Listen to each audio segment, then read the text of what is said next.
Hi everyone, welcome back. In today's video I'm going to take you through a very detailed brow tutorial breaking down mapping, shaping, product choice, technique and finishing, exactly how I want you to approach doing your brows in 2026. I will always recommend keeping your brows shaped and groomed.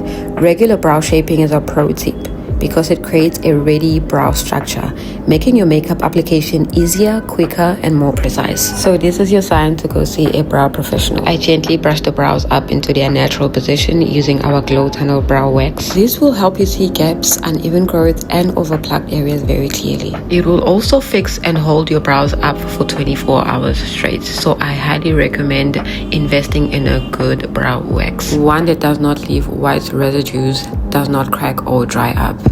You know, like ours. I turn my spoolie the other way around, go ahead and press the brow for that nice, clean, slick finish. You do not want to skip this part, it makes such a huge, crucial difference. I then will turn over into the other brow and do the same thing. In 2026, we're using soft mapping, not harsh, overdrawn lines. I map the start of the brow in line with the nostril crease. The arch is aligned with now the outer corners of the nostril and the tail finishing at the outer corner of the eye. I do apologize for how rough the mapping clips are. I didn't realize that the mirror was blocking the camera. This is an important thing to note. The head of the brow should always sit slightly lower than the tail. This structure is what creates a natural lifting effect. It opens up the eye area and gives the brow a balanced, flattering finish. When the tail sits lower than the head is what we call a bad brow. It is unflattering and it drags your face down. Product choice is everything. In 2026, brows are very soft, skin-like and buildable. I do avoid using heavy brow pomades unless absolutely necessary. Instead, I layer very light pencils, brow pens, powders, or even tints depending on the look. As you can see, I start by outlining my brows. Outlining the brow first creates structure and control. It acts as a guide, helping you stay within the natural brow shape. It maintains symmetry and avoid overfilling. This technique is what will give you a cleaner finish. It will save you time and the results are more balanced and symmetrical. I will then turn over into the other brow and do the same thing. Using light pressure, I then create softer strokes that mimics natural hairs. Blending is what will separate an average brow from a professional looking brow. I will then gently brush through the brow to soften the harsh lines and distribute the product evenly.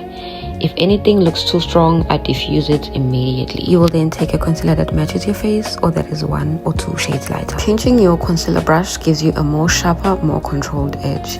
It helps the concealer glides cleaner for a more polished brow finish. Apply a small amount of concealer under the brows only.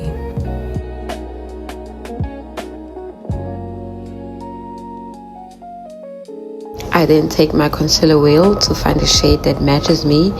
In this part, you can also use just your normal foundation. I take that shade and use it only on the front of my eyebrows and blend it with the rest of the concealer. This will create a nice flow of shades and will make sure that there are no concealer harsh lines in the front of the brows.